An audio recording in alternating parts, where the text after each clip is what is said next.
Good evening, ladies and gentlemen, and welcome to the Virginia Theater and tonight's performance by the Reduced Shakespeare Company. I have a few brief announcements to go over before we get underway.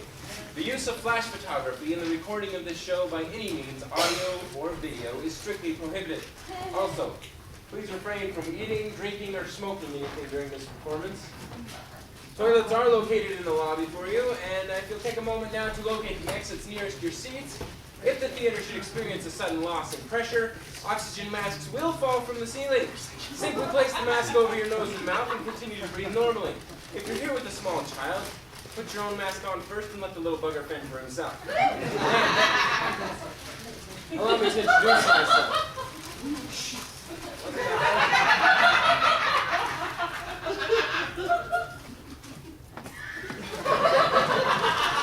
My name is Jared Vincent Reed of the Reduced Shakespeare Company, and we're going to attempt a feat that I believe to be unprecedented in the history of theater.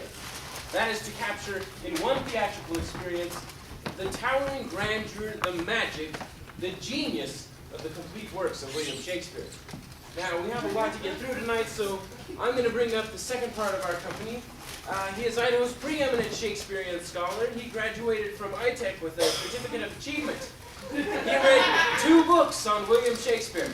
He is here tonight to give a brief preface to the complete works show. Please welcome me in joining Michael Robert Bellegarde to the stage.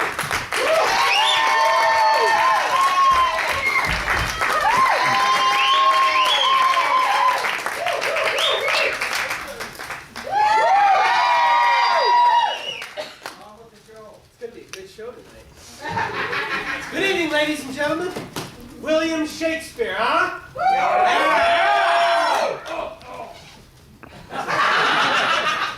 Playwright, poet, actor, philosopher. Santa Claus? Just about. A man whose creative and literary genius have had an immeasurably profound impact on the consciousness and culture of the entire English-speaking world. Yet, how much do we inhabitants of the 21st century really know and appreciate the tremendous body of work contained in this single book? I never read it. That's the problem. Too little. I think I can illustrate the point by conducting a brief poll amongst our audience here. Hey, Bob, can I get some house lights real quick? Oh, perfect. Oh, there you go. Yeah. Now you guys are a theater-going crowd, obviously. Yeah. No doubt, we're all above average cultural and literary awareness. Right? And yet, if I could just have my brief show of hands, how many of you here tonight have actually ever seen or read any play by William Shakespeare, any contact with... Yay, that's wonderful. Jared, I think it's time to go. Don't worry about it. No, they know more than we do.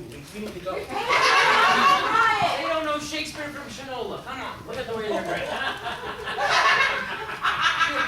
There was a talk. All right, well, what should I do? What? Narrow it down! Okay, narrow it down a bit. All right, how many of you here tonight have ever seen or read All's Well That Ends Well? All right, well, that seems to be separating the wheat from the chaff quite nicely. Let's see if we can find out who the true Shakespeare trivia champs are. How many of you here tonight have ever actually seen or read King John? Really?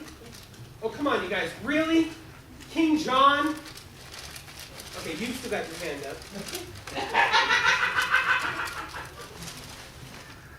You're easily entertained, aren't you? If you're so smart, why don't you tell everybody here what King John's actually about? The head plumber? Okay, yeah, you guys laugh, you scoff, but let him amongst you who's free from sin live in a glass house. Ladies and gentlemen, I submit to you that this empty brain represents your empty brains. These glazed eyes are your glazed eyes. These teeth are your teeth. And they cry out, "Floss me!" Ladies and gentlemen, I submit to you that our society's collective capacity to to comprehend, much less attain, the genius of a William Shakespeare has been systematically compromised by computers, We got internet. vandalized by video games, saturated with soap opera, and dealt its death blow by Simon Cowell. Have no fear. The Reduced Shakespeare Company is here, and we descend amongst you on a mission from God and the literary muse to spread the holy word in the bards of the masses, to help you take those first halting steps out of the 21st century quagmire of reality television into the future. A glorious future. A future, ladies and gentlemen, where this book can be found in every hotel room in the world! Ladies and gentlemen, and it starts tonight. Join us. Join us as we take those first halting steps towards the path of intellectual redemption by opening your hearts. Open your hearts, ladies and gentlemen, and open your pocketbooks. Yes, we're now accepting donations. You can call 1-800-THE-BARD, or you can text. I don't know how we collect. Ladies and gentlemen, give us your cash if we be friends, and deduct it when the tax year ends. Jared, they're not falling for it. Jared, You're lying.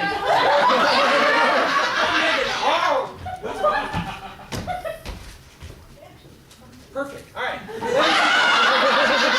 All right, now on with the show, and may the bard be with you.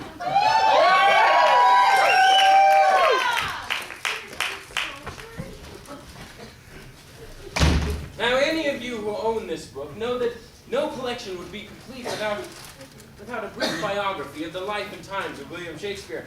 Here to give that part of our show is the third member of our company. Please welcome Mr. Devin Adam Kurz to the stage.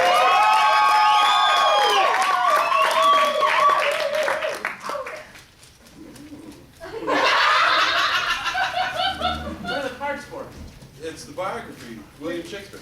Devin, What? you're supposed to have this memorized. I got them on cards.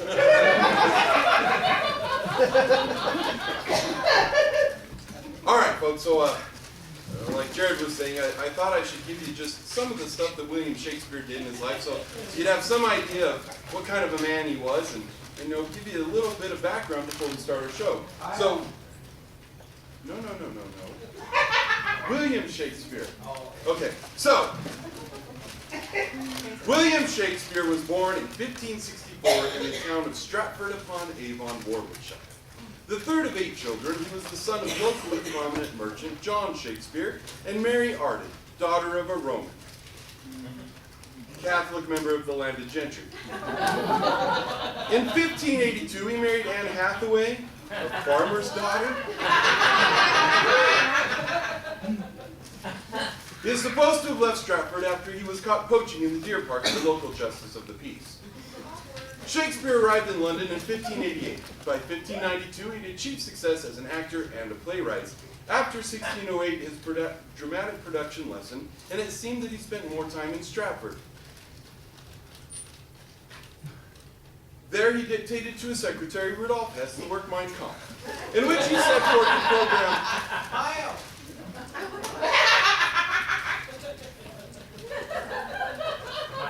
In which he set forth the program to restoration of Germany to a dominant position in Europe. After reoccupying the Rhineland zone between France and Germany and annexing Austria, the Sudetenland, and the remainder of Czechoslovakia, Shakespeare invaded Poland on September 1st, 1939, thus precipitating World War II. I actually didn't know that. Didn't invade Poland. Where did you get this? Wikipedia.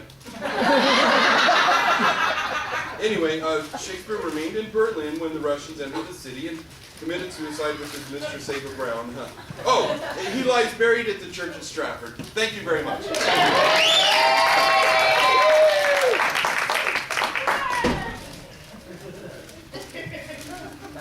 And without further ado, the Reduced Shakespeare Company will present the complete works of William Shakespeare.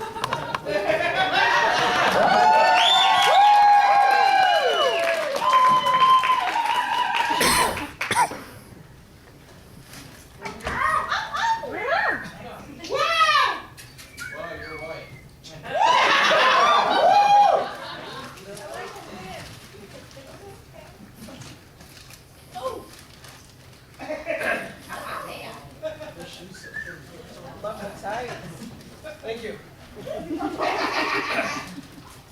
Shall we begin? Sure. All the world's a stage, and all the men and women merely players. They each have their exits and their entrances, and one man in his time plays many parts. One man plays many parts, how true. Ladies and gentlemen, what better place to begin our exploration of the greatest of all English playwrights than in Verona, Italy, with two of his most beloved characters, Romeo and Juliet. Now, Devin and Jared will be attempting to portray all of the major character roles of Romeo and Juliet, while I fill in with crucial bits of narration. After extensive textual analysis and research, we decided to begin our abbreviated version of the play, starting with the prologue. Two households, both alike in dignity, in fair Verona where we lay our scene. From ancient grudge break to new mutiny, where civil blood makes civil hands unclean. From forth the fatal loins of these two foes, a pair of star-crossed lovers take their lives, whose misadventure piteous overthrows, do with their death bury their parents' strife. It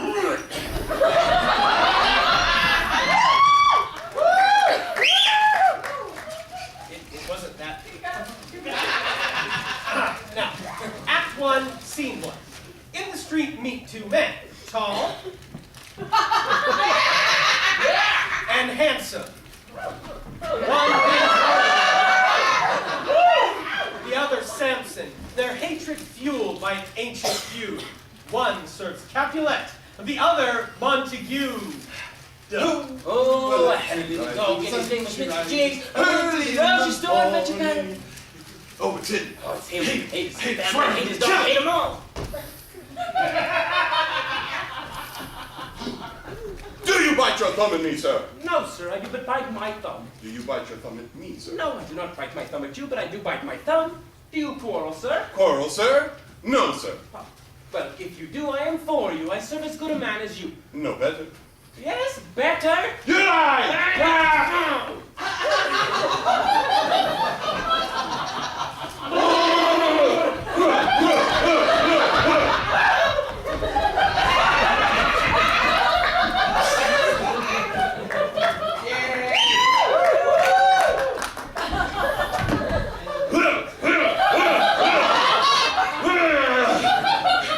Rebellious subjects, enemies of the peace, profaners of this neighbor-stained steel, you Capulet, come along with me.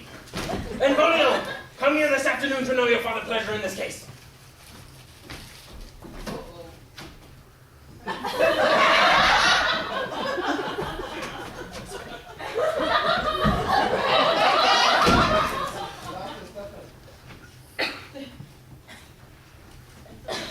Where is Romeo? Saw you him today? Right glad I am he was not at this fray. But look, he comes!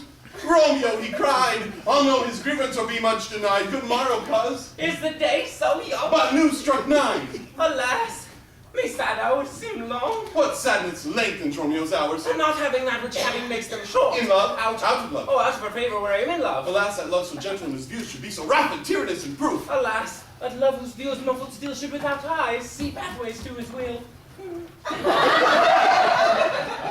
Go ye to the fair, the fair says because he captured. Let me start over.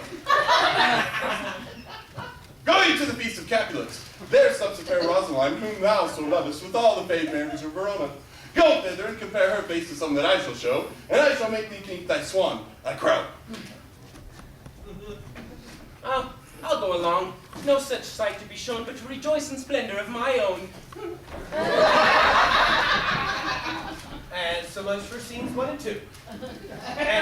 And now to the feast of Capulet, where Romeo is doomed to meet his Juliet, and where in a scene of timeless romance, he'll try to get into Juliet's heart.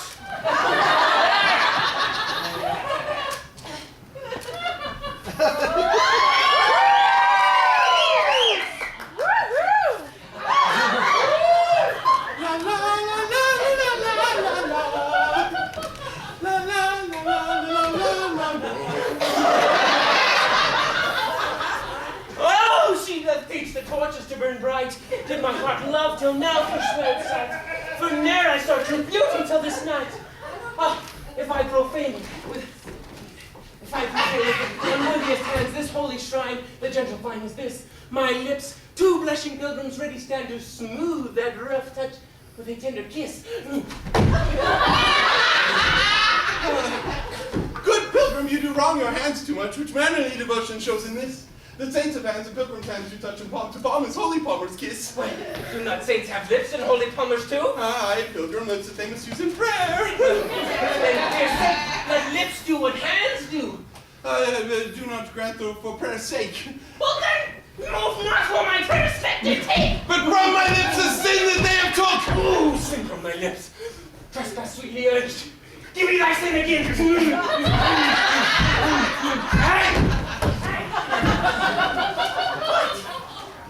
I don't want to kiss you, man.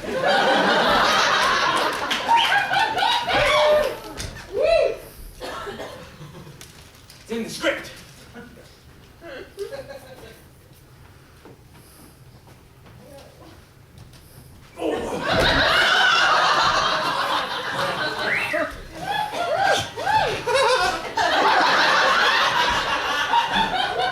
You kiss by the book. What? Oh, coming, mother.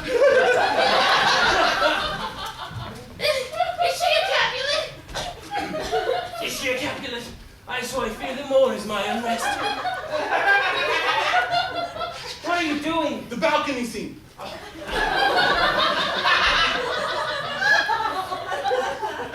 What soft what light through yonder window breaks? Oh, Romeo, Romeo, wherefore art thou, Romeo? Oh, deny thy father and refuse thy name, or if thou wilt not, be but sworn, my love, and I shall no longer be a Capulet. For what's in a name anyway? That which we call a nose by any other name would still smell. Doff thy name, which is no part of thee, and take all myself. I take thee at thy word. Call me but love, and I shall be new baptized. Henceforth, I shall never be Romeo. What man art thou? Art thou not Romeo and a Montague? Well, neither, fair maid, if I do thee dislike. Dost thou love me then? I know thou wilt say yes if thou swearest, and yet thou mayest prove is false. Oh, Romeo, if thou dost love me, pronounce it faithfully. Lady, by yonder blessed moon, Do not swear by the moon. What should I swear?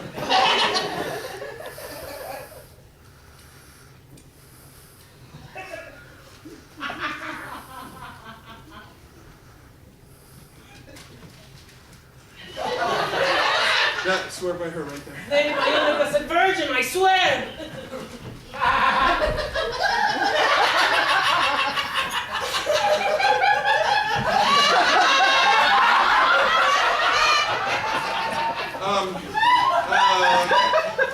Do not swear at all. Although I take joy in thee, I take no joy in this contract tonight. It is too rash, too sudden, too unadvised, too like the lightning which doth cease to be ere one can say it lightning sweet good night. Thou leave me so unsatisfied! What satisfaction canst thou have? I fear that thy love's faithful vows were mine. Oh, good pilgrim, thou didst have them before thou didst request them. 3 words, gentle Romeo, and then good night indeed. If that thy bent of love be honorable, thy purpose marriage, send word tomorrow. Good night, parting in such sweet sorrow. It really is. Sleep dwell upon thy eyes, and peace in thy breast. Oh, that I would sleep in peace, so sweet to rest. Lo, Romeo did swoon with love. By Cupid he'd been crippled. For Juliet had a loathsome cuz, whose loathsome name was Tybalt. Romeo! The love I bear thee can afford no better turn than this. Thou art villain, therefore turn and draw. Tybalt, I do protest, for I never injured thee, but loved thee better than thou canst devise. Thou wretched boy, I am for you. What? Ah! Oh, I am slain.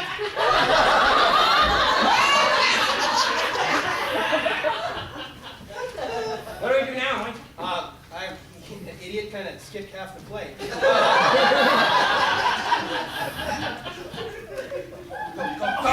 I'm going. All right, so from Tybalt's death love is the despite the best effort. Wait. You need those.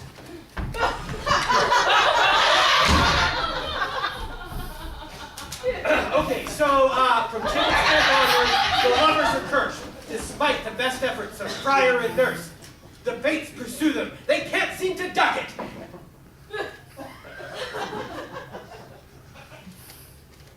And at the end of Act 5, they both kick the bucket.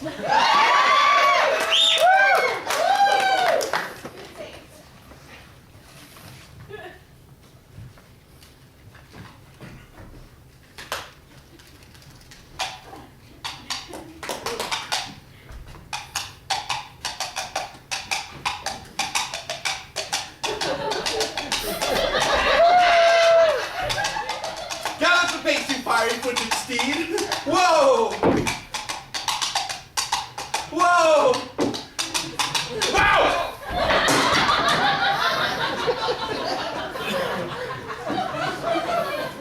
And bring in night immediately. Oh, come, gentle knight. Come, Romeo, thou day and night. Come, loving knight. Come, loving black-browed knight. Oh, night, night, night, night. Come, come, come.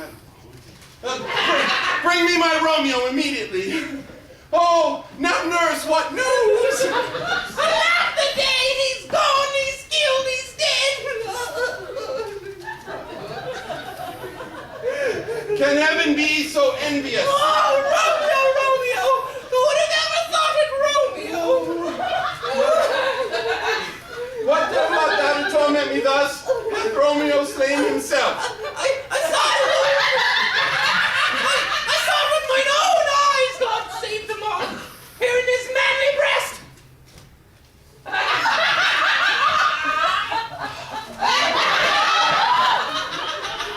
Here in his manly breast. They're all dissemblers. They take this apart. Reassemble him. I don't know what dissembler is. Oh no! Oh no! My Romeo is gone! He's dead! What will I do? No, Romeo, I can't go on with... What are you doing tonight? Oh, break my heart. Vile earth to earth resign and end motion here, and thou, and Romeo, go have a beer? Tybalt was the best friend I ever had. That ever I should live to see thee Oh no! Is Tybalt slain and Romeo dead, my dear loved cousin and my dear love? Then heaven sound the dreadful trumpets, do! No, Juliet, No? Tybalt is gone and Romeo banished. Romeo that killed Tybalt is banished.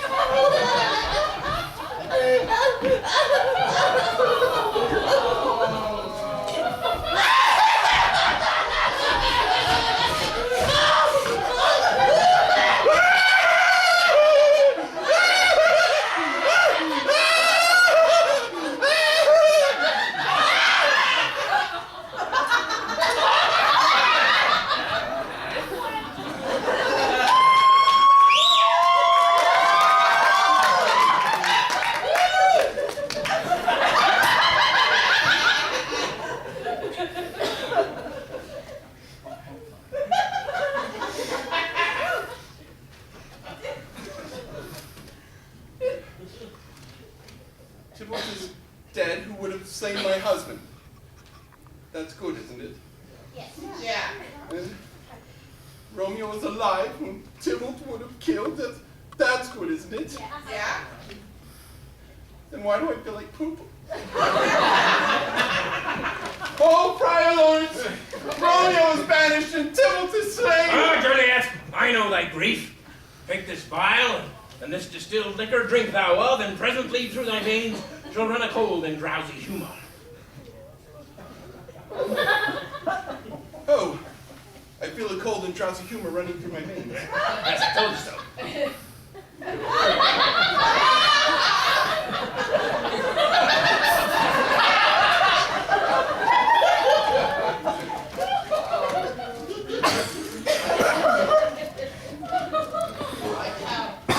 Oh no. Oh! Ah! Oh.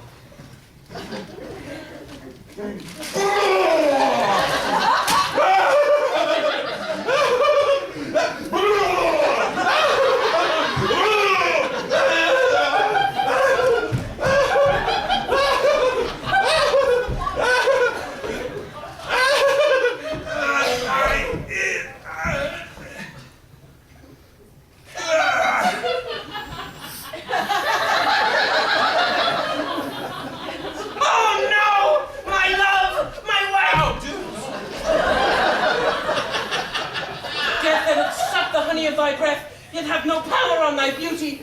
Juliet, why art thou yet so fair? I don't know.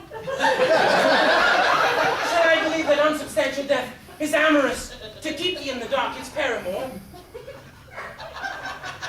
Here's to my love. Oh, apothecary, thy drugs are quick. Thus with a kiss I die.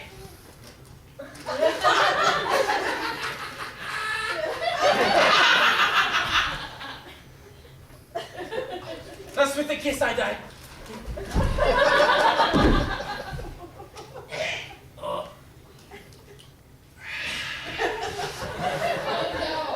Good morning. Where is my love? There. Oh, no! No! What's this? A cup clenched in my true love's hands. Poison, I see, hath been his timeless end. Oh, churl! Drank all and left no friendly drop to help me after. Then I shall be brief. Oh, happy dagger. Uh-oh. This shall be thy sheath.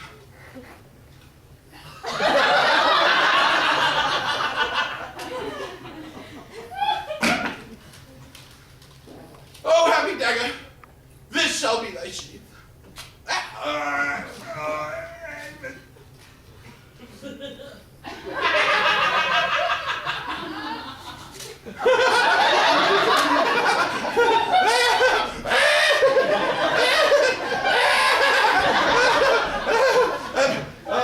Bear rust, and let me die.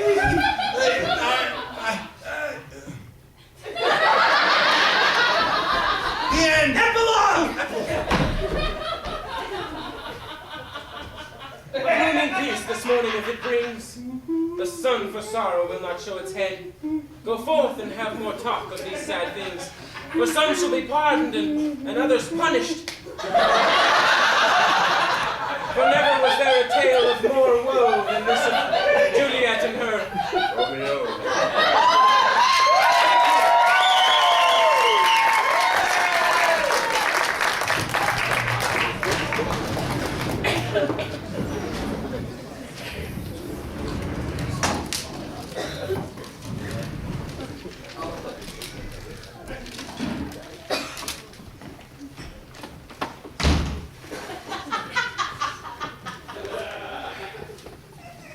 Ladies and gentlemen, in preparing this unprecedented complete works show, we've encountered this problem.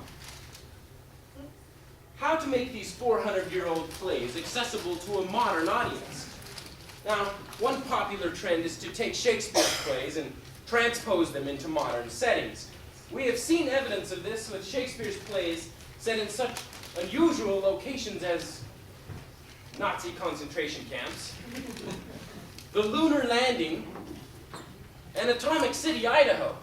Now, in this vein, Mike has traced the symbolism of Shakespeare in the context of a pre-Nietzschean society through the totality of a jejune circular relationship of form, contrasted with the complete otherness of metaphysical cosmologies entrenched in the ethical mores of an agrarian race.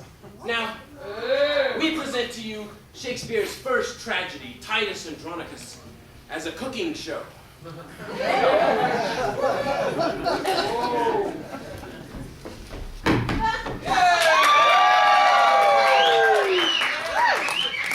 Good evening, ladies and gentlemen. Good evening, gourmets. And welcome to Roman Meals. I am your host, Titus Andronicus. Now, when you've had a long day, your daughter's murdered, your son's murdered, your left hand chopped off, your daughter assaulted, both her hands chopped off, her tongue chopped out, huh? Yeah. That's a long day. The last thing you want to do is cook, huh? Right. Unless you cook the attacker and serve him to his mother at a dinner party. My daughter Lavinia and I will show you out. Good evening, Lavinia. Good evening, Mama. And how are you feeling tonight, huh? Not so good, Mama. Got my tongue chopped off. I know. We'll have our revenge, won't we, huh? Now, hot villain. I will grind your bones to dust. And of the blood I will make a paste, and of the paste the coffin I will rear, and make a pasty of your shameful head. Come on, well then here, receive the blood. Now, the first thing you want to do is make a nice clean incision from carotid artery to jugular vein. Like so. Oh man, that's really close. Yeah. Now, you want to be sure to use a big bowl for this. Because the human body's got about 4 quarts of blood in it. Now, when that he is dead, which should be right about now. Now, let me go grind his bones to powder small, and in this hateful liquor temper it, and in that fire, let his baked.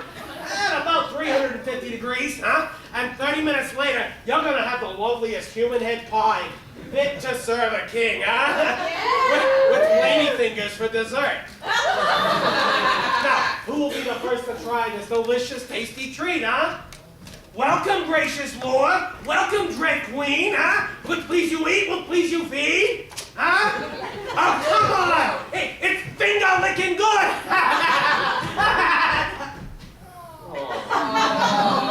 Well, ladies and gentlemen, that's all the time we have for tonight, so be sure to tune in next week when our guest chef, Timon of Athens, he's going to show us how to make a lovely ratatouille out of the Merry Wives of Windsor, huh? But until then, bon appetit!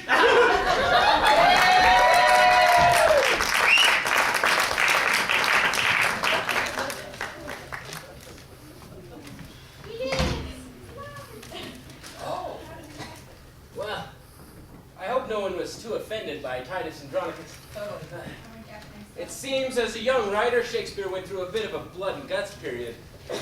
No doubt if he were still alive today, he'd be in Hollywood working on Titus Andronicus 9 Just Desserts. But let's move on, shall we?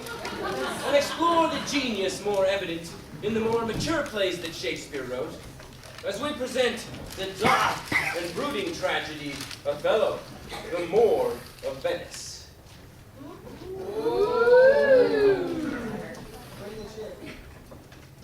There's the shake.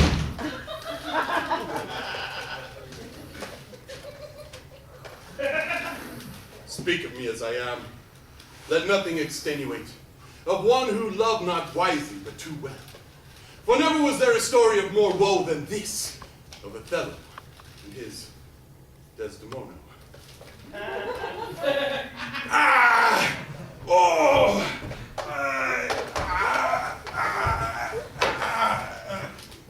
Devin, what are you doing? What? What are you guys doing? I'm really sorry about this. We let Devin research this play all on his own. And, well, apparently he looked up the word moor in the dictionary and found it to be a place to tie up boats. Which in this case, Devin, is kind of completely pea-brained. You see, in the 16th century, the word moor referred to a black person. Oh, I like your boats. Where's the magic marker? Yeah. Ladies and gentlemen, I think it's pretty obvious we're going to have a bit of a problem performing Othello because the part was written for a black man, and none of us are. We don't have very well. characteristics. We're lacking in certain. Really, it's because we're monkeys. This is what we are. And you know what? I'm sorry, ladies and gentlemen, this sometimes happens in live theater, but due to physical limitations, we're going to be unable to perform Othello tonight. So we're just going to have to skip. Wait! No, I'm sorry. Wait! Just because we're white doesn't mean we can't do Othello. That's exactly what it means. No, look here. You can put these on.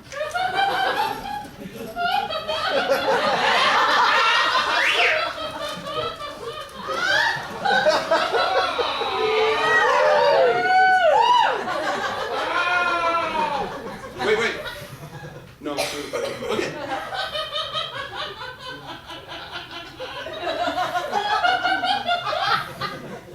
Okay, now we can do Othello. I have an idea, I have a plan.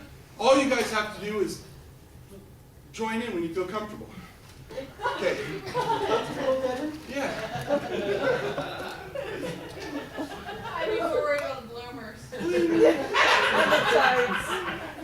Okay, ready? Just follow along, okay? Join me.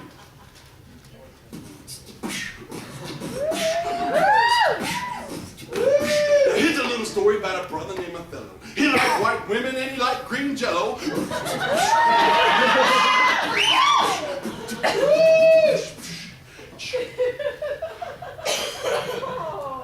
going. Wait. Yeah, come on. All right. Okay. And a punk named Iago who made himself a menace because he didn't like Othello, the Moor of Venice. Now Othello got married to Desdemona. But he took off for the wars and he left Terramona. There was a Mona. Bruna! He left Terramona.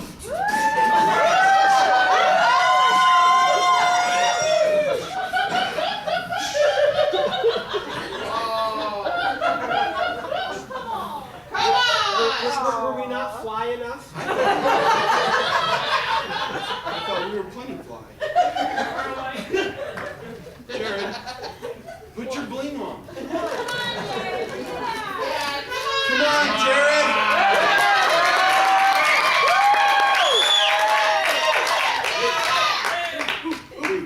Jared, I'm gonna drop a mad beat. Yeah. Drop it.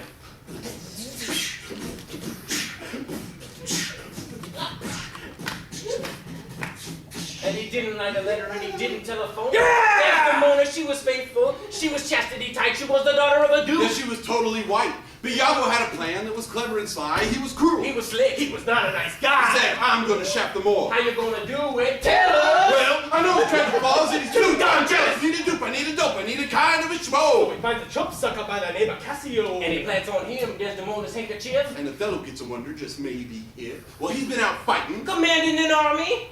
Desi and Catherine playing hide the So we're song. going back home and stick a pin in it.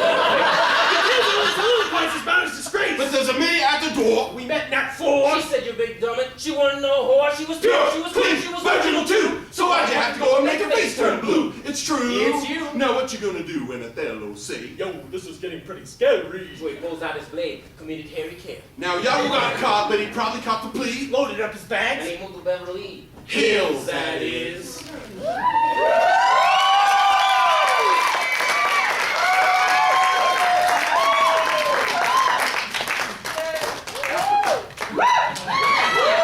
That was word up. Or something. For shit. Why don't we take a break from this heavy tragedy and move on to the comedies for a while? Comedies, good idea. Now, when it came to the comedies, Shakespeare was a genius at borrowing and adapting plot devices from other theatrical traditions. That's right. You see, these influences included the Roman plays of Plautus and Terence, as well as Ovid's Metamorphoses, which are hysterically funny. Not.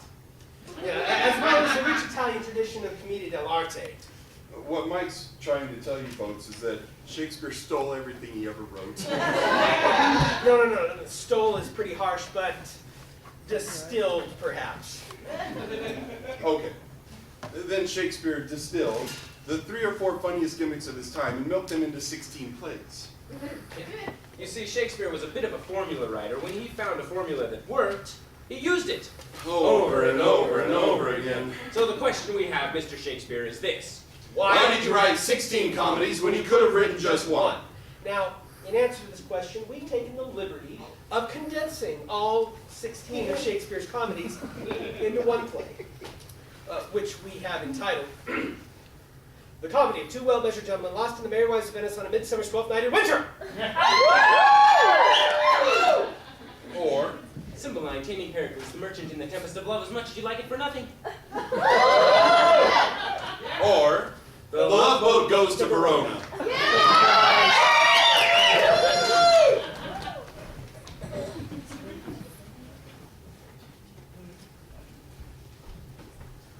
Comedy? Comedy. Act 1. A Spanish Archduke swears an oath of celibacy, turns over rule of his kingdom to a sadistic, tyrannical twin brother, learns some fantastical feats of magic, and sets sail for the golden age of Greece, along with his daughters, 3 beautiful virginal sets of identical twins. While rounding the heel of Italy, the Duke's ship is caught in a terrible tempest, which casts the Duke upon a desert island, along with his most beautiful virginal daughter, who stumbles into a cave, molested by a creature that is either a man, a fish, or both. Act 2! The long-lost children of the Duke's brother, also coincidentally 3 sets of identical twins, have just arrived in Italy. Though still possessed of an inner nobility, they are ragged, destitute, penniless, flea-infested shadows of the men they once were, and in utmost extremity are forced to borrow money from an old Jew who deceives them into putting down their brains as collateral on the loan. Meanwhile, the 6 brothers fall in love with the 6 Italian sisters, 3 of whom are sharp-tongued, contentious little shrews, while the other 3 are submissive, air-headed little bimbos. Act 3. The shipwrecked identical daughters of the Duke wash upon the shores of Italy, disguise themselves as men, and become pages to the shrews and matchmakers to the Duke's brother's sons. They lead all the lovers to the nearby forest where, on a midsummer's night, a bunch of mischievous fairies lead all the lovers. Forget it. They squeeze aphrodisiac juice of hermaphroditic flower into the shrews' eyes, causing them to fall in love with the pages who have in turn fallen in love with the Duke's brother's sons. Act 4! The elderly fathers of the Italian sisters, finding their daughters missing, dispatch messengers to the pages telling them to kill any man in the vicinity. However, unable to find any men in the forest, the faithful messengers, in a final misguided act of loyalty, deliver the messages to each other and kill themselves. Meanwhile, the fish creature and the Duke have arrived in the forest disguised as Russians, and for no apparent reason perform a 2-man underwater version of Uncle Vanya. Act 5! The Duke commands the fairies to right the wrongs. The pages and the bimbos get into a knockdown, drag-out fight. During which the page's clothing gets ripped off, revealing... Whoa, the Duke recognizes his daughters. The Duke's brother's sons recognize their uncle. Oh, and one of the bimbos grows up to be governor of Alaska. And they all get married and go out to dinner. Except for a minor character in Act 2 who gets eaten by a bear, and the Duke's brother's sons, who, unable to pay back the old Jew, give themselves lobotomies. And they all live happily ever after.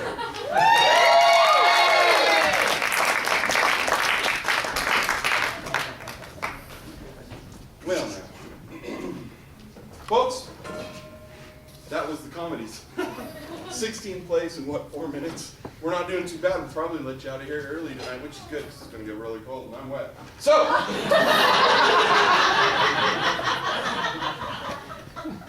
In the interest of that, I think we will move on to Shakespeare's tragedies. And mainly the reason we're going to do that is because we feel that Shakespeare's comedies are half as funny as his tragedies. Take, for example, his Scottish play. No!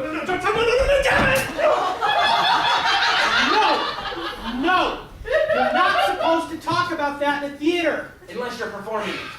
Because it's cursed. Made you jump. Fortunately, however, we of the reduced Shakespeare Company not only perform an abbreviated version of Macbeth,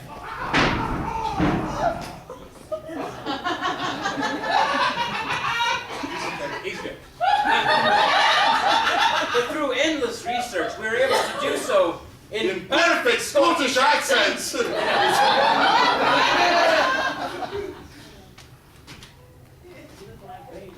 Yeah. Just work with me.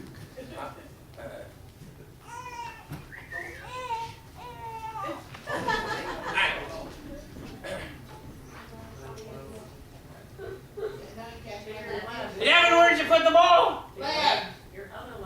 Devin, right! Right!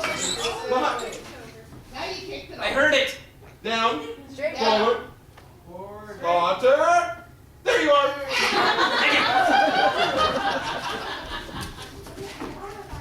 Double, double, toil and trouble.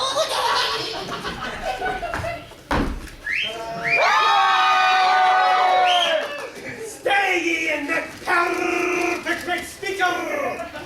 Tell me that!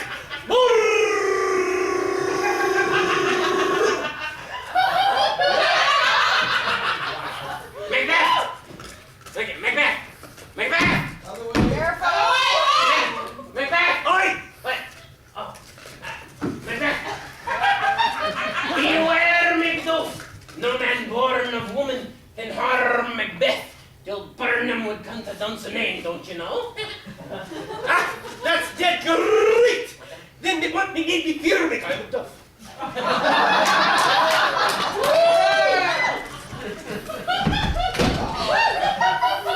Say you, Jimmy, and know that from my mother's womb I was untimely ripped. What do you think about that? Ah, it's bloody disgusting! Really, and his face! Macbeth! Aye, You killed me, baby. aye, You murdered me, wife. aye! And worst of all, you trapped in me stew. I did not! Oh, you did. I had to throw half of it away.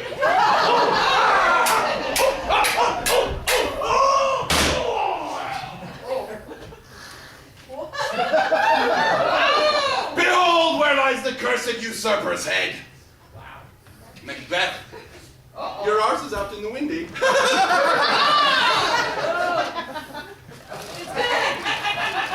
And know that never was there a story of more blood, death, than this, oh Mr.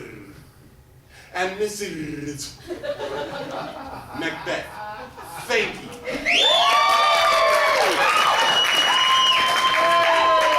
Meanwhile, Julius Caesar was a much beloved tyrant Oh, hail, Julius Caesar!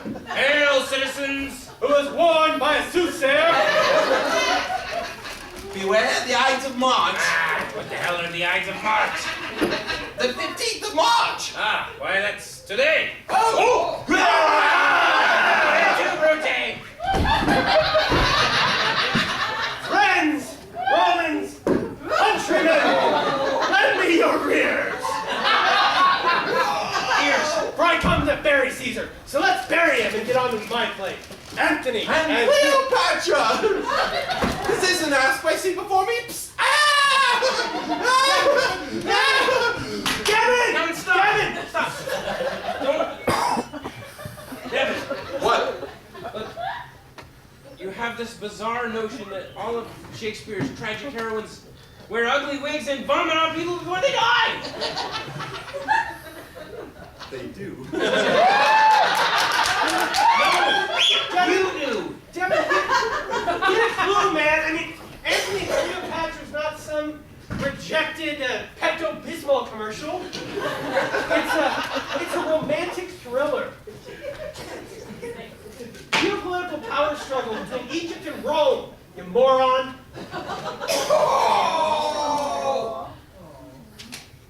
It's one of Shakespeare's geopolitical plays. Yes. If I would have known that, I would have never messed around with it.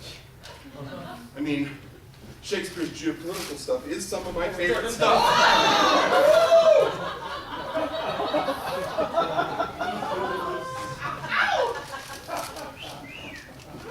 I mean, it's like the stuff he wrote about 400 years ago is still relevant today. Take, for example, the play he wrote about how nuclear energy would affect the Soviet Union. Devin, Shakespeare never wrote anything about nuclear energy or the Soviet Union. No, he totally did. It was called Chernobyl Kinsman. Totally intense. No, Devin, no. Shakespeare wrote a play called Two Noble Kinsmen. Not Chernobyl kinsmen, two noble kinsmen. Well, what's it about? Well, it's actually the story of a girl who goes insane with the fear that her boyfriend's going to be eaten by wolves and her father hanged. Right, and her dad was Boris Yeltsin. No! Well, then I've never heard of that one. I'm not surprised you haven't heard of it, Devin, because it's one of it's really apocryphal. Ladies and gentlemen, I apologize. You see, Two Noble Kinsmen falls into the category of Shakespeare's plays that the scholars refer to as the Apocrypha.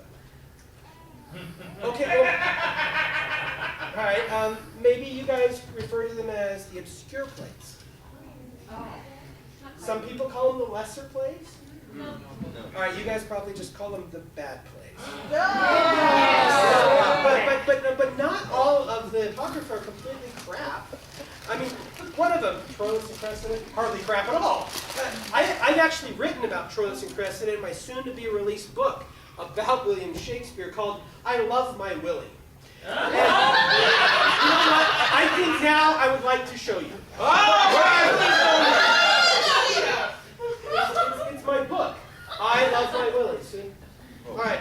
Anyway, what I was thinking we could do, you guys, I was thinking we could do an improvised version of Troilus and Cressida based upon the chapters from my book.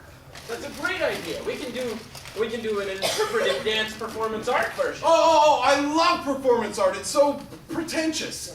We can use Troilus and Cressida as a jumping off point to explore deeper things like the transient nature of life or the weird way the Mayan calendar ended and none of us did. Let's get some props. No, stop. Guys! What? Stop. I think we can all agree that we're in Shelley. I think these people just want to see a simple, straightforward, scholarly approach.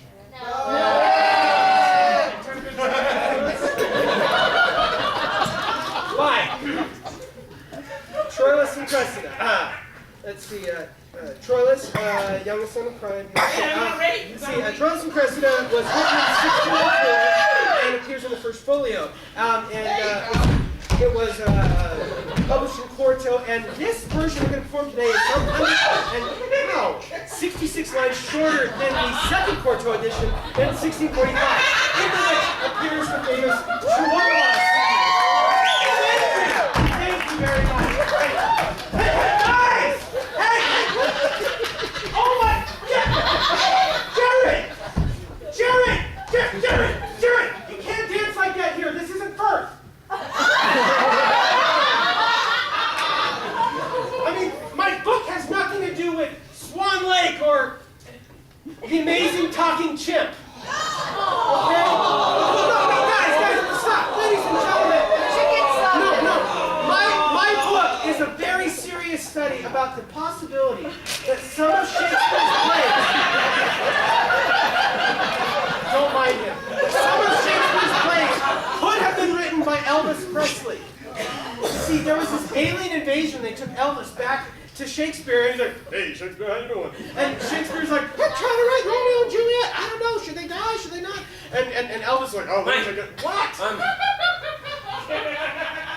As fascinating as that is, It is, isn't it? is there anything about the plot in there? Plot to... Oh, and Troilus and Cressida. Right. Of course I covered the plot. What kind of scholar do you think I am? Look, see, bottom of page 89, plot, right there in the footnote. That's crayon. Shut up. All right. Now, see, Troilus is the youngest son of Priam, king of Troy. Okay, wait. I got it. Okay, you be the king, and you be Troilus. Okay, great. Let's see. So Troilus loves Cressida. I'll get the wig. Now, let's see. She's arranged with her uncle Pandarus for a meeting, and though she has attracted him, she feigns indifference. I have to feign indifference? Shouldn't be hard for you, Devin. Anyway, meanwhile, Agamemnon is the great Greek commander. He surrounded the city, and the Trojans are out building horses. Mike, What? Look, this is boring. Look, it's Agamemnon. Yeah, but it's boring. It's the kind of stuff kids hated to study in school because it's so boring. Yeah, like as soon as you said Agamemnon, these two totally lost interest, I saw it. All right, look, here's how it's gonna go. When I came to Shelley again, didn't I tell you two that I would not do dry, boring, vomitless Shakespeare for you people? It'll just turn you off to the whole thing. I mean, that's what happened to me. I remember sitting in school, learning about Shakespeare. All I wanted to do was look out the window, watch all the guys playing ball. And you know what I thought? I thought, why can't this Shakespeare stuff be more like sports? Sports, Devin? Sports! What do you mean, Devin? Well, sports are visceral. They're fun to watch. Take the histories, for example, with all those kings and queens passing the crown back and forth, killing each other out there for it. Well, it's exactly like football, only you play it with a crown. They are kind of similar. I hadn't thought of that before, but... I can see that. Well, I got an idea. Let's get macho. Line him up. You got your macho pants on? Yeah. 24, 33, Richard III, Henry VIII, Part 1, 2, 3, hot! And the crown is not Richard II, the well-spoken monarch from the 14th century. He's paying back the past. He's looking for an heir down field when he takes the sudden rush from King George! Oh, my gross flesh sinks downwards. But he's hit immediately by King George. Rarely performed clear of the 12th century. Oh, he's killing him out there. This could very well be the end of the War of the Roses. Whoa! My soul hath elbow room! Henry comes up with these 30-20, always poisoned at the 10-yard line. Looks like he's out of the game. Taking his place is number 72, Kid Lear! Divide we our kingdom in 3. Cordelia, you go long. Oh, penalty marker's down. Fictional character on the field. He's disqualified and he's not happy about it.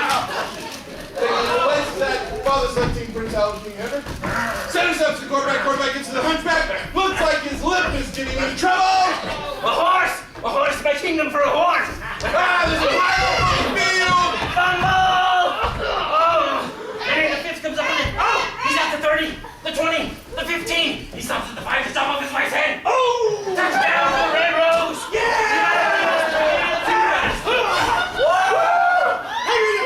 Richard III dies a babe and Charles III. Go Fergie!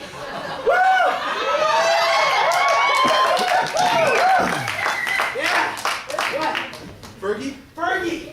My lumps, my lumps. My lady lumps. No, Weight Watchers Fergie. From the 80s? Yeah. Ooh. Can we update this one a little? What, like Kate? Kate! Go Kate!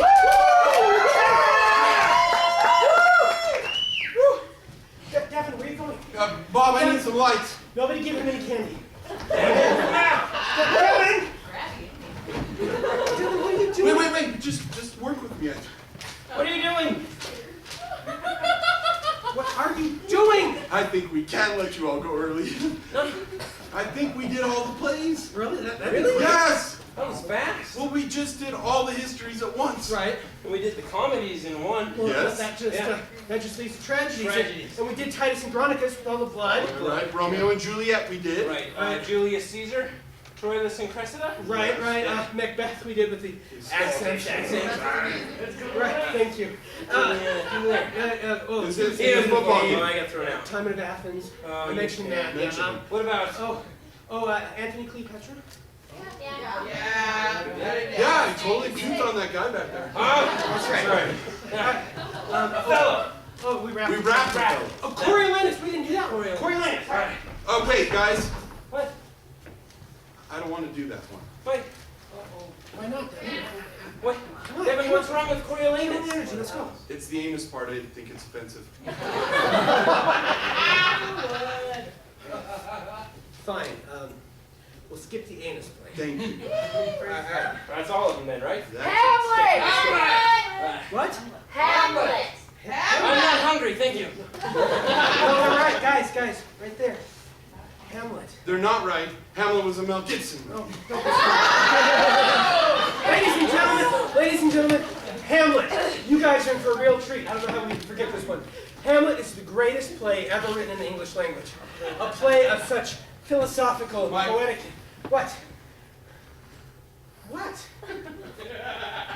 I don't want to do Hamlet either. What? Why not? Look, we just did the football game. Yeah. Okay. That was like more running than I've done in a year. So listen, I'm physically and emotionally drained. I just don't think I can do Hamlet justice. Justice? Devin, nobody here is expecting justice at this point. They just want us to do it. It's Hamlet. It's the greatest play ever written. And look, our play, we read it on the top. The complete works of William Shakespeare. They want to see Hamlet. Dad, you can Ophelia. Yes. You want me to come back and let me? Yes. First of all, that is 4 foreshadowing. Second of all, we can just call it the complete works of William Shakespeare, except for Hamlet. Yeah. Okay, fine. All right, fine. If you guys want to do it, you can do it. I'm going to sit here. I'll enjoy it as much as they will, I promise. Devin, What? get up here. No. Devin. Yeah. Whoa. Okay. Okay. Just don't touch me.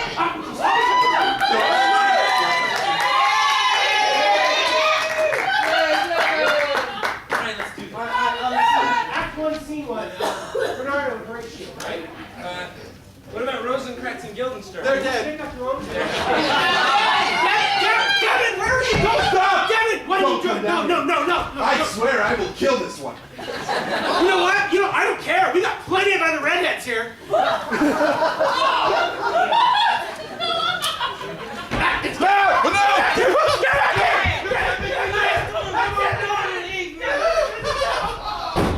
Devin, that's the ladies' room. I can't do it by myself! There's your candy. Volunteers. Here, this is some more, dear. Give me this more.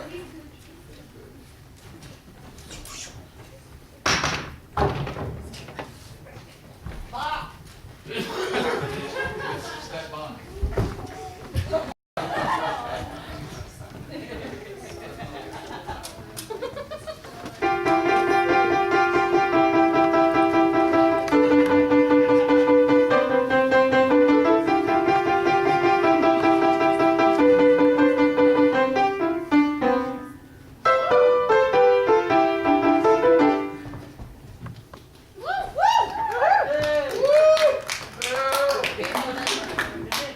You can do better than that.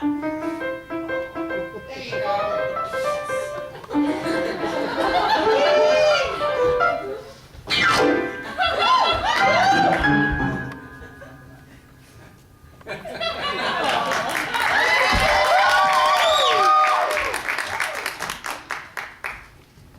Still people out here. Encore. Why don't we take an intermission here? Okay. Feel free to go in the lobby and get some drinks and use the restrooms. Look for Devin. Send him back. Get some popcorn and we'll be back in a few minutes and we'll see Hamlet, I hope.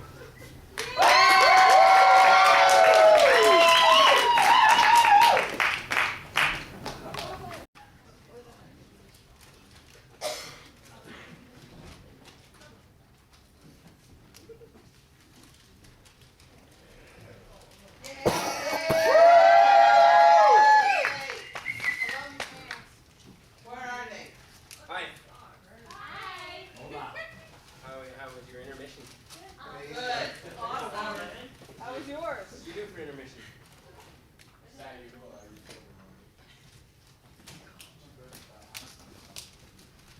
What did you do for intermission? Nothing?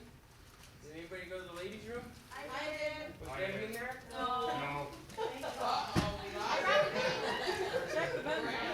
Well, Mike called me a few minutes ago and he said he found Devin. He found him on I-15 with a sign that said Ford Hall or bust. Fingertips were frozen in the sign. He said he'd be back in a few minutes, so while they're gone, I'm just going to cover the sonnets. Now, Shakespeare wrote 154 sonnets, and I've taken the liberty of writing them on this card for you, so if you could all just read those. No. No? No, too small, dear. Well, I wrote them as big as I could, but No. it's 154. That's long. So I guess what we'll have to do is, hey, Bob, can I get the lights up here? What I'm going to do is I'm going to pass it through the audience, and you can read it, and then, well, it's going to be a tough crowd for reading. I don't want to do it. Devin, I don't want to do it. No, I don't want to do it. No. This is what you get. This is what you deserve. No. Turn around. Whose popcorn did I throw up in? Over there.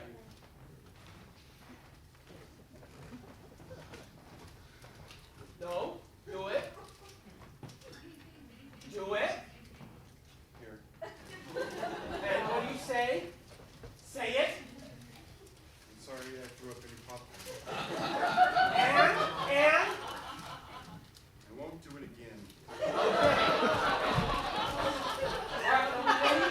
Are we ready? Yes. Okay, yeah, we're fine. Just take him back. He's still a little sensitive, okay? All right. Ladies and gentlemen, thank you for coming back. Thank you for coming back. And I'm sure you guys are going to love this.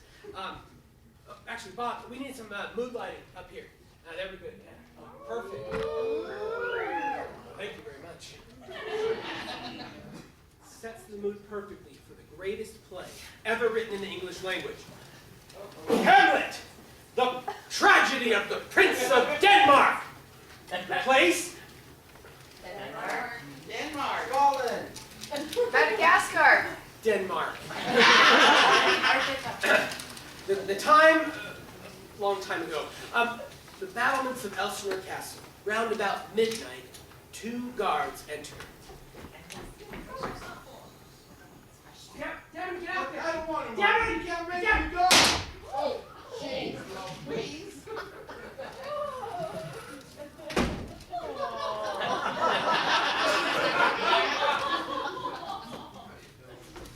Who goes there? Nay, stand and unfold yourself. Long live the king.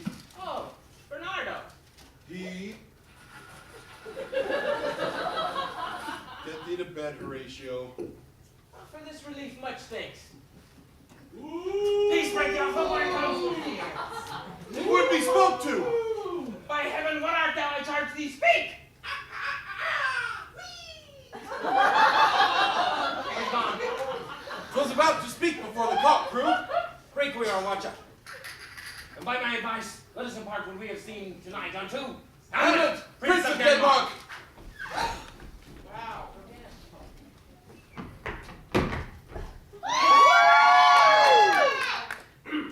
Oh, that this tutu salt flesh would melt! Oh, and resolve itself into a dew that should come to this, but 2 months dead.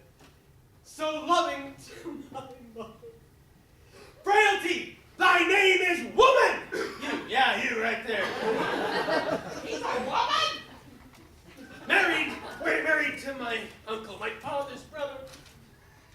The funeral makes me stay coldly furnished for the marriage table.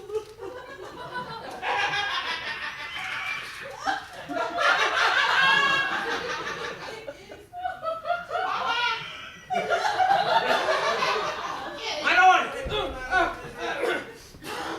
I think I see my father, Horatio. Where, my lord? Oh. In my mind's eye, Horatio. Methinks I saw your father yesternight. What's this? Saw who? The king, your father, The king, my father, but where was this? upon the platform where I watched. 'Tis very strange. I will watch tonight. Perchance 'twill walk again. All is not well, Horatio. Would the night were come! The air bites shrewdly. It is very cold.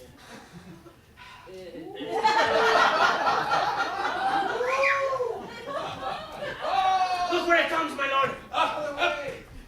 Angels of grace and ministers defend us! Something is rotten in the state of Denmark! Mark me. Speak, I am bound to hear. So art thou bound to revenge when thou shalt hear. If thy father thou didst love, revenge is most foul and a natural murder. Murder! The snake that did sting thy serpent's life now wears his crown. My uncle! Your uncle. Let not the bed of Denmark become a couch for incest. Incest! A couch? Adieu, Hamlet. Remember me.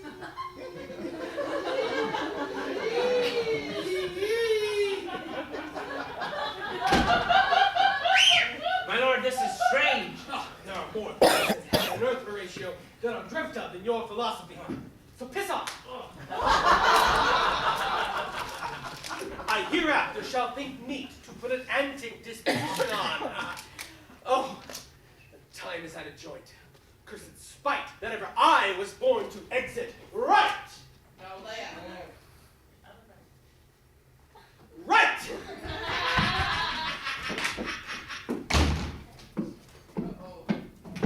Neither a borrower nor a lender be. Daddy,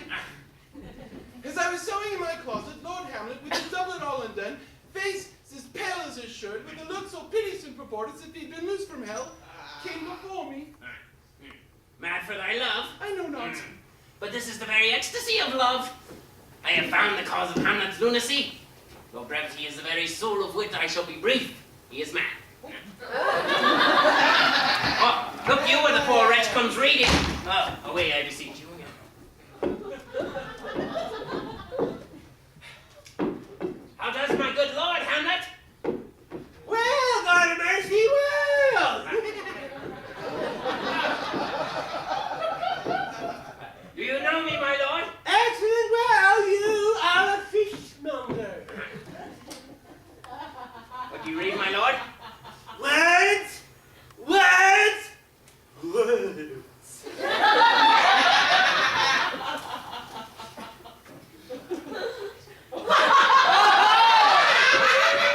Though this is madness, there's method in it. Daddy! The players are here. They want to talk to you. I don't know what they want to talk about, but they're here and they want to talk to you, and you better come right away.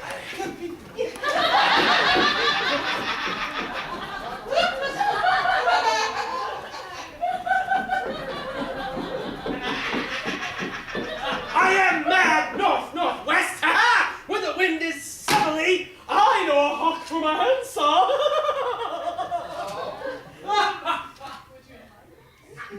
I don't know what that means either. I'll have these players play something like the murder of my father before my uncle. I'll observe his looks. If he do but blench, I'll know my course.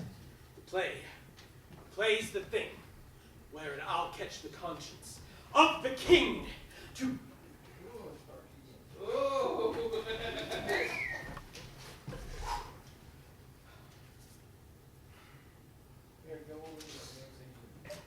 To be. Or not to be.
Your speech from off stage. It was excellent, by the way.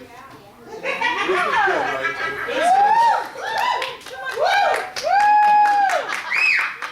But we know how difficult it must be for you, so we've decided that you don't have to go on with it if you don't want to.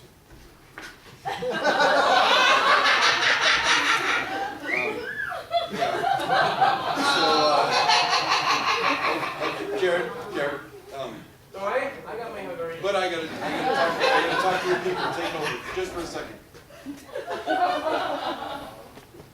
Folks, you're gonna have to excuse Mike. They were laughing at me. I know. I know.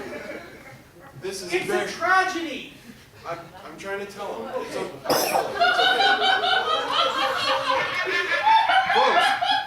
Folks.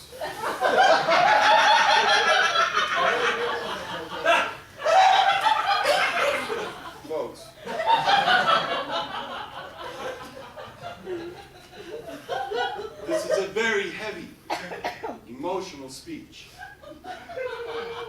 It's not something to take lightly. And Mike, I mean, with what happened with Felicia. You had to bring that up!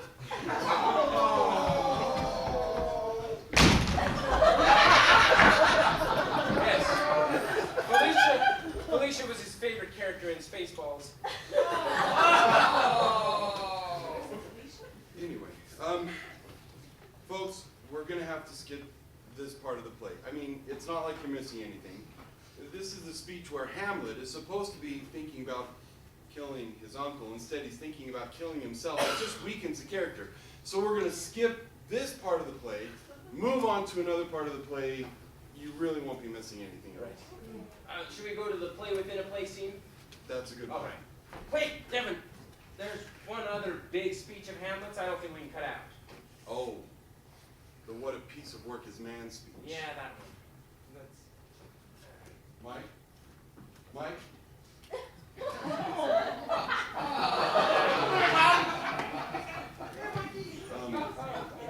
All right, I guess I'll do it. Oh, sorry.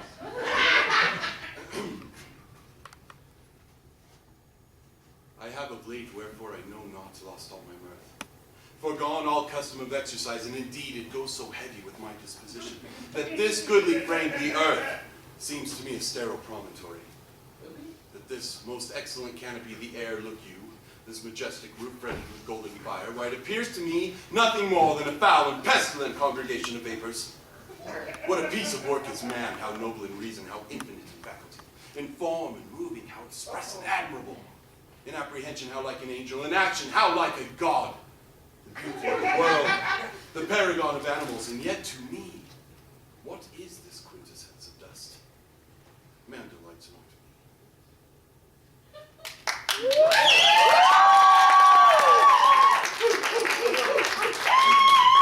Skip that and go right to the killing? Skip that, let's go to the good part. Great, okay, good. All right, wait. What? What about get thee to a nunnery scene? Perfect. No, I can't do that one. I'm not in the right costume. Go change the book. We'll take care of it. No, it's not that simple. Ophelia is a very complex character. I'm not in the right character. Well, go do it. We'll take care of it. It's not, I can't just It's do easy. it. It's not easy. No, It's it is difficult. easy. It's not easy. Anybody can play that character. No. My own mother could play this character. No. All right, fine. That guy out there could play this character. Oh, yeah, That guy right. out there? No. Fine, let's just continue to No. play it. Mike. No, this whole thing's giving me a headache. Mike. I was joking. Sir, you obviously can do this a lot better than Devin can. Come on Mike. up. All right, come on. No, you're great. The crowd loves it. All right.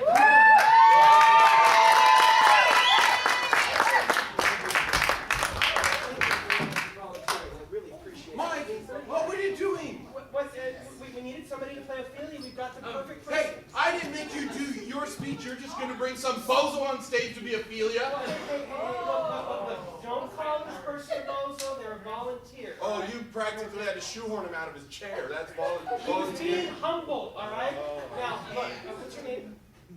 Kevin. It's okay to call you Bob? Yeah. All right, perfect. Bob, we're gonna have you play Ophelia. Are you in a costume or something? I mean, you know. It's not that simple. You can't just put a costume on it. No, And- watch what happens, all right? I got an idea. Perfect. All right. Here we go. This is bring it out.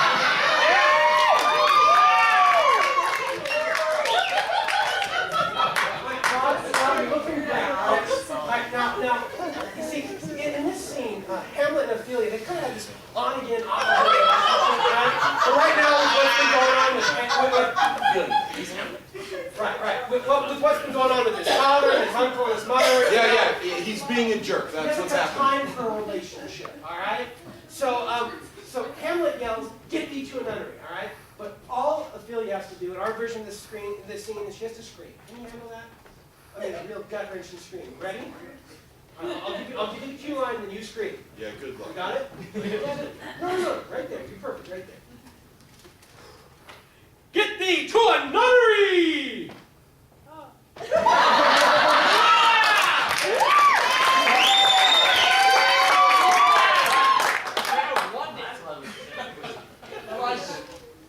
Good. Devin, what do you think? It's not. Okay, now listen. I'm not trying to be catty or anything, but it's obvious that you're not an actor, and well, it just shows. Okay. Actors use what we call subtext, Bob. Or inner monologue. Exactly, and that's what you didn't have. And as a result, your performance was, well, flat and one-dimensional. However, I think you showed a lot of heart. A lot of, as Shakespeare would have said, chutzpah. So, I think we ought to give him another chance. Sure. Except this time, I think we ought to workshop this. Yeah. I think we ought to make this a real happening moment for Bob here. Right? Okay, so So you mean like some kind of like a Freudian analysis? like a Floydian analysis. Right. Exactly. Okay, so what we need to do, I think, is split the audience up into Ophelia's id, ego, and superego, and give him that to work with. Perfect. Can I get the id? Yes, yes. Great, I'll get the ego. Let me see here. Ego.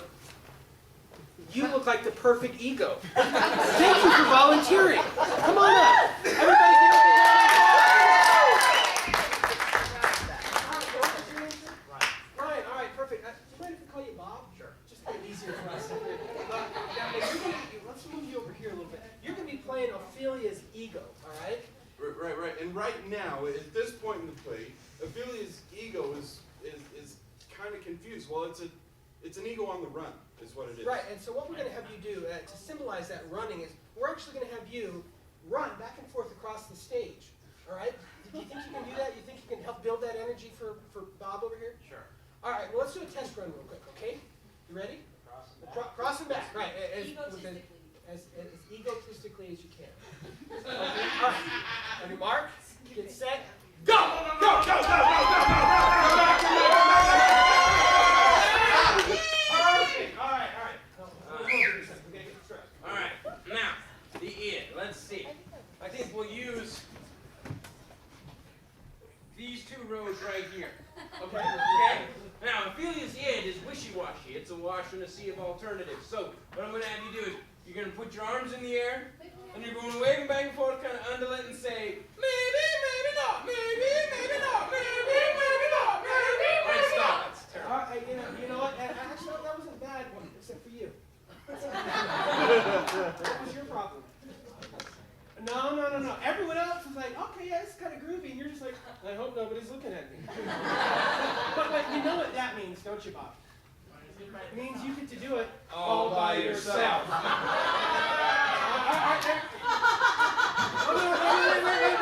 Give me a big round of applause.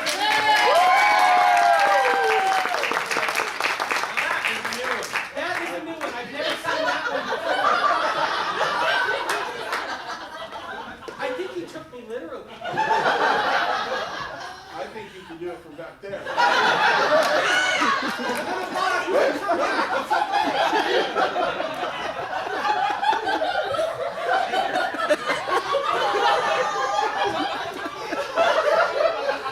Did just walk down. Well, let's move on, shall we? All right. Good evening. I don't know. All right. So the rest of you.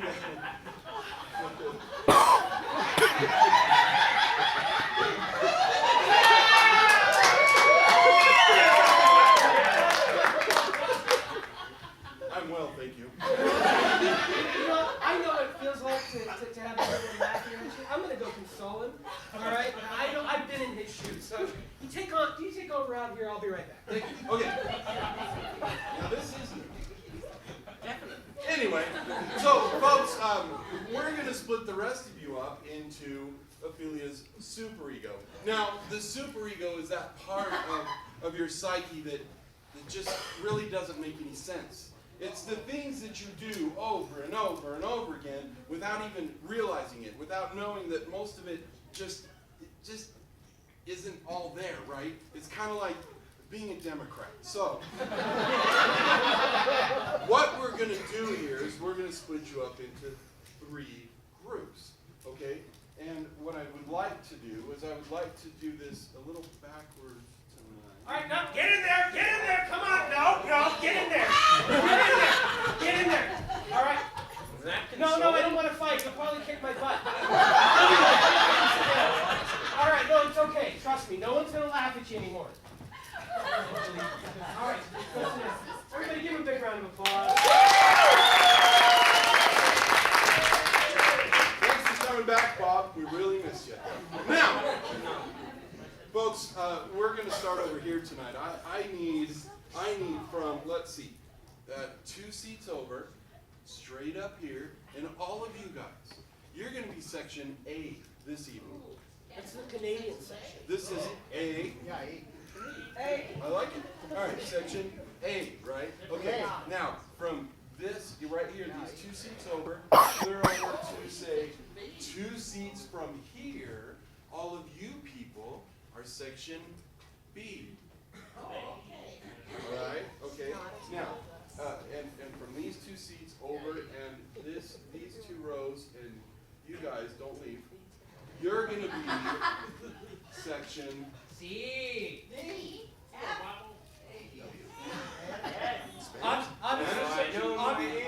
Obviously educated and shy. Okay, section C. Good job. Section C. All right. Oh, that's a different train. Ed, what's a bus ride? All right. Short bus. Section A. You guys are going to be Ophelia's masculine side of her superego, and believe me, Ophelia needs this part. Oh. Anyway, so we're going to use Hamlet's words for this. So what I need you to do is when I say section A, I need you to say, "Get thee to a nunnery." Can you do that? Great. Ready? Section A. Well, that was horrible. No. Loud! Strident! Section A! That was much less totally pathetic. Section B. You're going to be the feminine side of Ophelia's superego. Some of you will have to try really hard. Some of you, not so hard. So, what we want, okay, first of all, Ophelia's feminine side really is what she's doing. She's trying to impress Hamlet. And you know, if you're trying to impress a guy, really, couldn't you do something with yourself? Put a little makeup on, defluff the wig a tad, maybe a nice plaid skirt. Better. So what we're going to do here, folks, section B, you guys are going to say paint an inch thick, okay? Ready? Section B. Oh, nice. Section A, listen and learn. Section C. Section C, unfortunately, you are the most important part of this tonight. Because you are the section that's going to bring Ophelia into a modern context. You see, Ophelia is complicated, like I said, and she wants to be a corporate executive. However, she wants to have babies. She wants to bring in a good income, but she wants to be a wife and a mother, you see? So she's really confused. She's getting all kinds of crazy. She's thinking to herself, look, cut the crap, Hamlet. My biological clock is ticking and I want babies now. It's that age-ridden. You have to Stop. Let's go with that. What? Let's go with that. With what? Section C, we'll start with we'll do some... And? Ready? Section C, you're all going to say... Cut the crap, Hamlet. My biological clock is ticking and I want babies now. Stand up, section C. Come on there. Stand up as much as you can. Sit tall. All right, everybody. No, you guys are set. All right, everybody, ready? Y'all ready? Ready. All right. Cut the crap, Hamlet. My biological clock is ticking and I want babies now. Yeah, Good job. Save it for later. Okay. Now, what we're going to do is we're going to get all of these elements working together. The ego, the id, the superego, maybe not. everything. Biological clock. Woo, good one. Now, we're going to work everybody into a mighty frenzy. We're going to bring the volume and the energy up so loud that right at the last moment I will stop everything. All the attention will go to Ophelia, and she will let out with that mighty scream that epitomizes a character. Can we do it? Yeah! Now, the most important thing is act natural. All right. Are you ready? All right. Okay. On your mark. Get set. Go!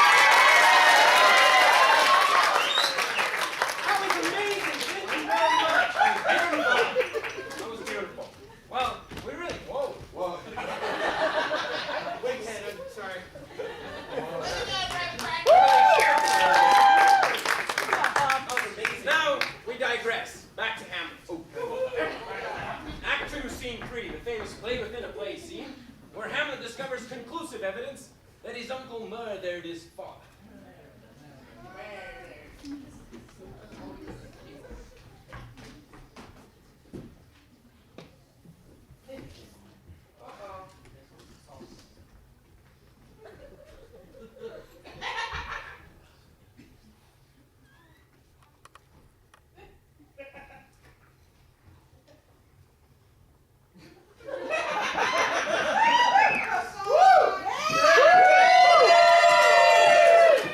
Speak the speech, I pray you, as I pronounce it to you trippingly on the tongue. Suit the action to the word, and the word to the action, and hold as it were the mirror up to nature. Will my lord hear this piece of work? I and the king too, presently. How is my cousin Hamlet and my son? Little more than kin and less than kind. I don't know what you mean. These words are not mine. Take a seat, my lord. I am. The Royal Theatre of Denmark is proud to present The Murder of Gonzago, Act 1.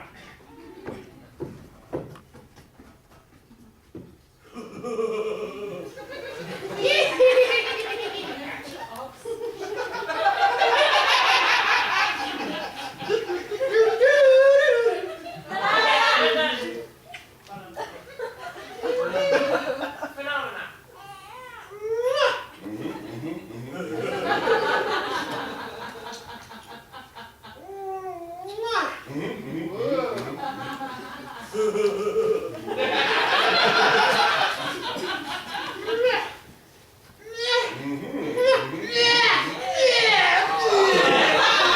Intermission.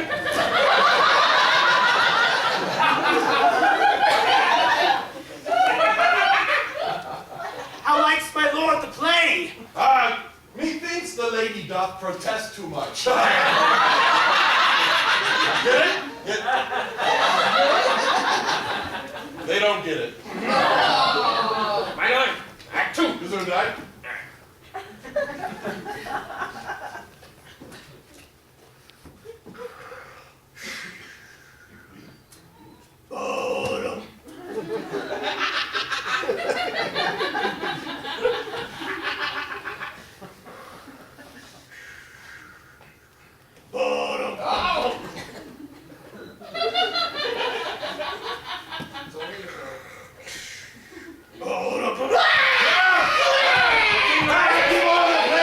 Give all the play!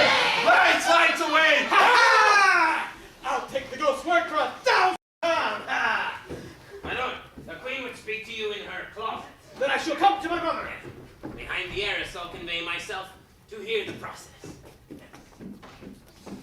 Now, mother, what's the matter? Hamlet? Thy father thou hath much offended. Mother, thou hast my father much offended. Help! Thou wilt not murder me! Help! Help! Help! How now, all right?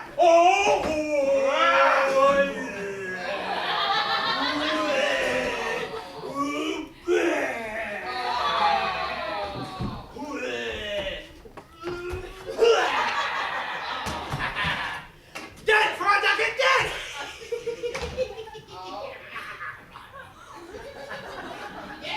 How now, Hamlet?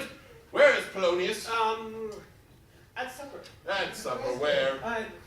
Not where he eats, where he is eaten. Oh, no! It's It's Laertes, Laertes! son of Polonius! Brother to Ophelia! And a very snappy dresser. Yes. I thank you. Oh, thou vile king, where's my father? I'll be revenged for Polonius' murder. And now what sound is this? Sweet sister, dear maid, kind Ophelia. Sweet Ophelia.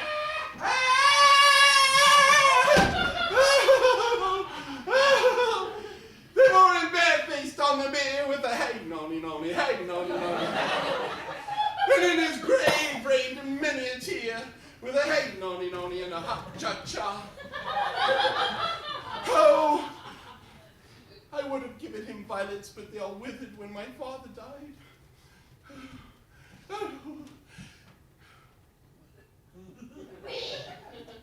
This is acting.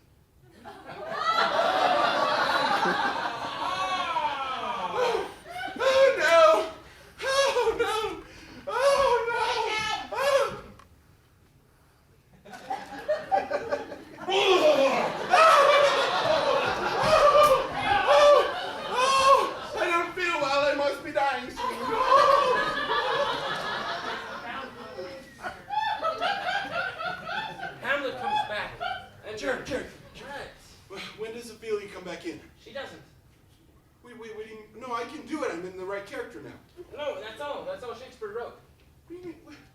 to her? I don't know. She drowns. Okay. Hamlet comes back, and what would I do to show myself my father's son indeed? Here I go! Ah! To cut his throat in a church.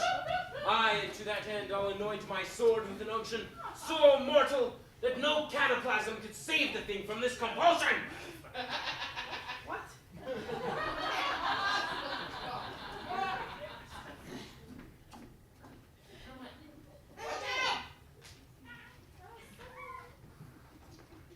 He's got water. This skull had a tongue in it and could sing once. I was like, baby, baby.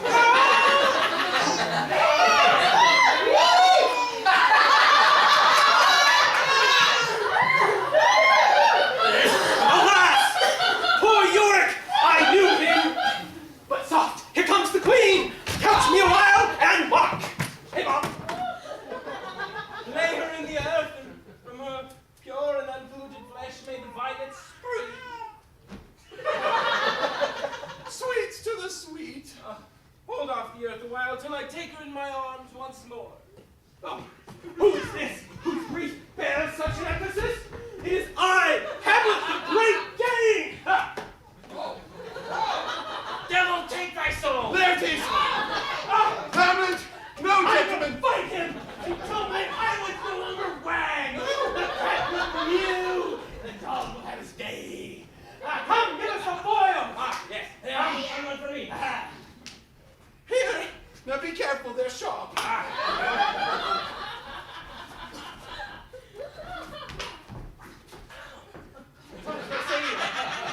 I wasn't ready.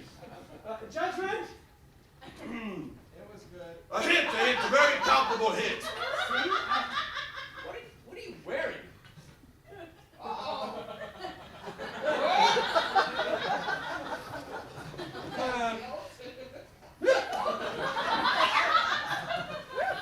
Let's play Who Am I Now? Hamlet, a drink to thy health. Nay, set it by a while, father, mother, whoever you are. Come for a second. Yes. A touch, what say you? Oh, I do confess, a touch. The queen carouses to thy fortune. Don't drink that, it's poison. Too late. Oh, yeah. Come for a third. Sure.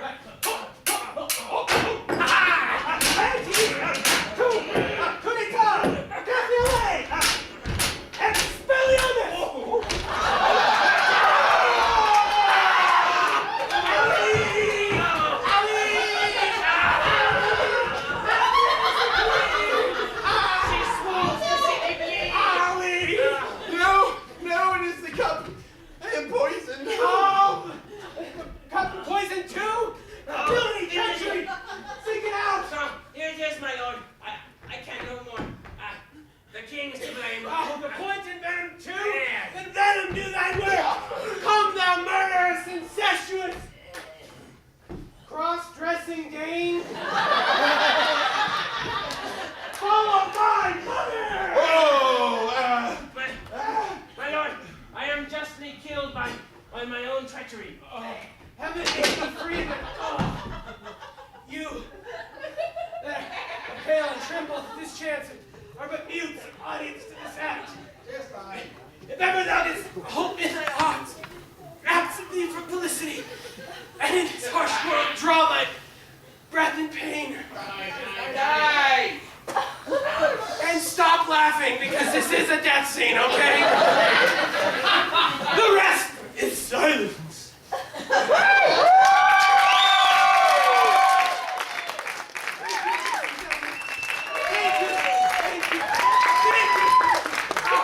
Thank you. You loved it.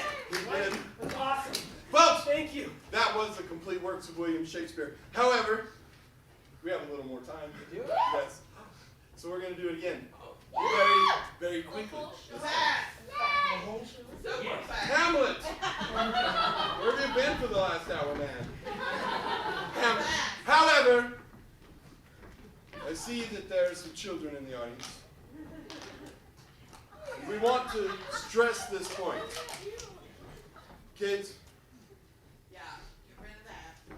kids, you've seen some things up here that, well, we just don't want you to emulate. You see, we've been using swords and pointy things and throwing skulls and things like that.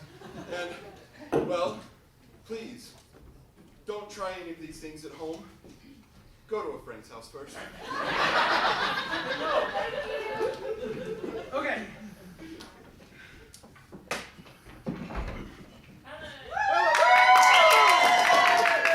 Oh, that this too tall flesh would mount! My lord, I think I saw your father yesterday. Would the night recome? Mark me! Something's rotten in the stand of Denmark! Avenge my murder! My lord, this is strange. There are more things in heaven and earth, so piss off! To be or not to be! Good my lord! Get thee to an enemy! Speak the speech trippingly on the tongue! Give all the play! I'll take those words for £1,000! Now, mother, what's the matter? Help! Thou art not ready to be help! How now, a rat? Oh! Dead for a decade, dead! Where's my father? At supper! Where? Dead! Wait, Ophelia! Alas, poor York, but softer comes the queen! Where in here? Sweets to the sweet! Oh, hold off the earth a while. It is I, Omelet the Just Danish! take thy soul. Give us some oil! One for me. I am slain. Oh, I am poisoned! I follow thee, the rest is silence!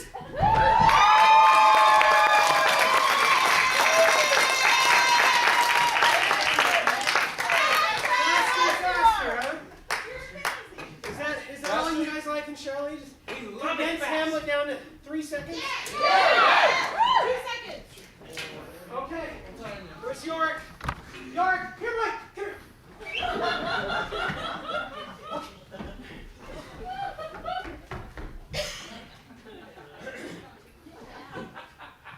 And 1, 2, 1, 2, 3, 4. Oh, lady, yes,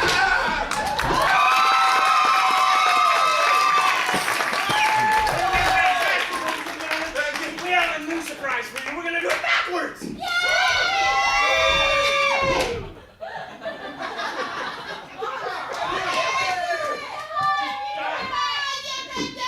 Just die. Everybody's doing it. Backwards? Are you crazy? A little bit. You don't want to see this backwards. Well, you're obviously very sick people. or you're just from Shelley. But, you know what, since you guys asked for this, we won't be held accountable if you guys hear the satanic messages. It's going backwards. So, alright. Hi, Jared. I was getting tired.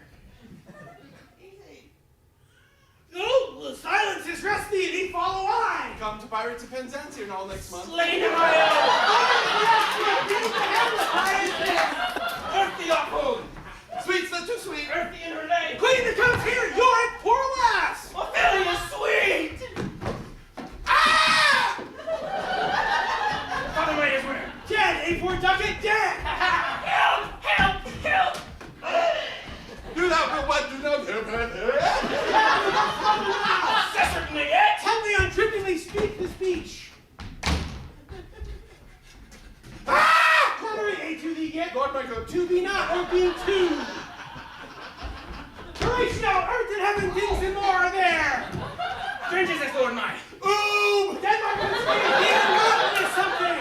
This is my father, you'll say, I think, Lord right? Met with flesh all, this got two, oh, You think!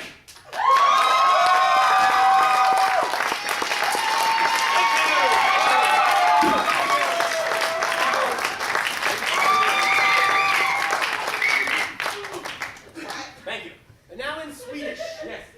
No. Remember, folks, if you enjoyed this show, come back, bring your friends, tell your friends. If you didn't like it, well, that's your problem. And remember, I'm Devin. I'm Mike. I'm Jared, and we are The Reduced Shakespeare Company.